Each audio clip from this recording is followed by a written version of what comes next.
এই ঐতিহাসিক পরিবর্তনের প্রধানতম লক্ষ্য হচ্ছে গণতন্ত্রে ফেরা। দীর্ঘ 16-17 বছর মানুষের অধিকার কেড়ে নিয়ে বিশেষ একটি গোষ্ঠী, যেটাকে রাজনৈতিক দল বললে ভুল হবে, আওয়ামী লীগের নামে যদিও শাসন করা হয়েছে, কিন্তু এটি আওয়ামী লীগ না।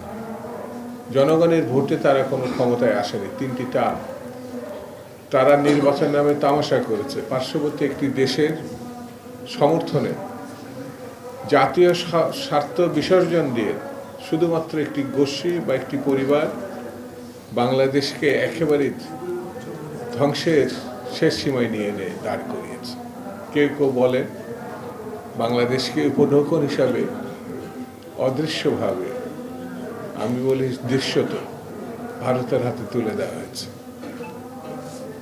বন্ধুরা, এই পরিবর্তনের পর সকল মানুষ, দেশবাসী, এমনকি বিশ্ববাসী প্রত্যাশা করেছিল বাংলাদেশে জনগণের ক্ষমতায়ন করা হবে, তাদের হারিয়ে যাওয়া ভোটাধিকার ফিরিয়ে দেওয়া হবে।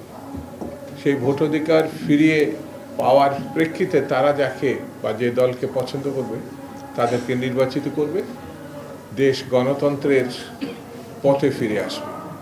কিন্তু দুঃখজনক হলেও সত্য, বর্তমান সরকার সেই পথে এখনো পর্যন্ত হাঁটে নাই বা উদ্যোগ নেয় নাই।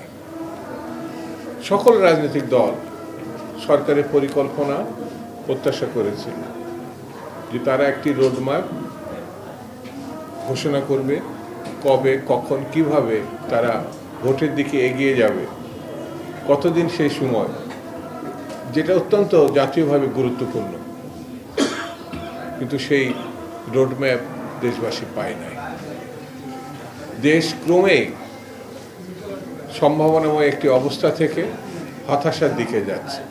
এই সরকার কি করবে আর কি করবে না সেটি বড় কথা না।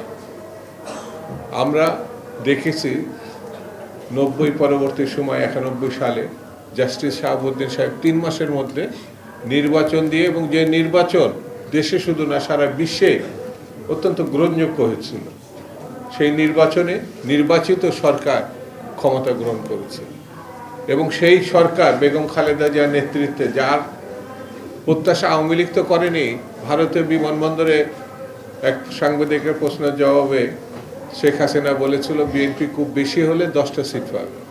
সেই 10টা সিটের পার্টি হাসিনাকে নাস্তানাবুদ করে নাই, হাসিনাকে শুধু পরাজিত করে নাই, হাসিনাকে আস্থা করে নিক্ষিপ্ত করেছে। হয়তো আরেকটি লড়াইয়ের প্রশ্ন দেখা দেবে। সরকার যদি ঘুষে আসে তাহলে জাতি, দেশ এবং সরকারের জন্য ভালো, আর তা যদি না হয় তাহলে বুঝতে হবে এই জাতি কখনো কাউকে ছেড়ে দেয় নাই, কখনো কাউকে ছেড়ে দেয়। যদি দাবি কি করে আদায় করতে হয় সেটা পাকিস্তানিকে দেখিয়ে 71 সালে মুক্তিযুদ্ধের মধ্য দিয়ে তারা তাদের অধিকার 1 সাগর রক্তের বিনিময়ে অর্জন করেছে, 90 গণঅভ্যুত্থানে অর্জন করেছে। সর্বশেষ 24-এ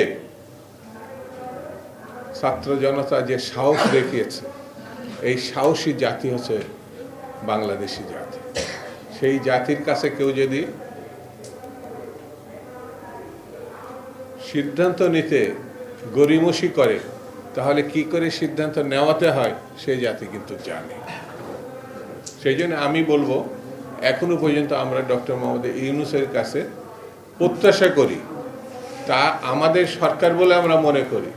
এদেশের রাজনৈতিক দলগুলো এখনো তার কাছ থেকে, তার উপর থেকে সমর্থন প্রত্যাহার করে না।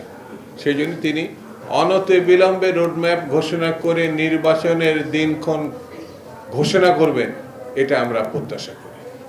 অনতি বিলম্বে, সময় বয়ে যাচ্ছে, এটিকে অবজ্ঞা করা, এই সরকারের সময়কে অবজ্ঞা করা ঠিক হবে না, সময়কে ব্যবহার করাটাই যৌক্তিক হবে। সেই জন্যই বন্ধুরা, আসুন আমরা ঐক্যবদ্ধ থাকি।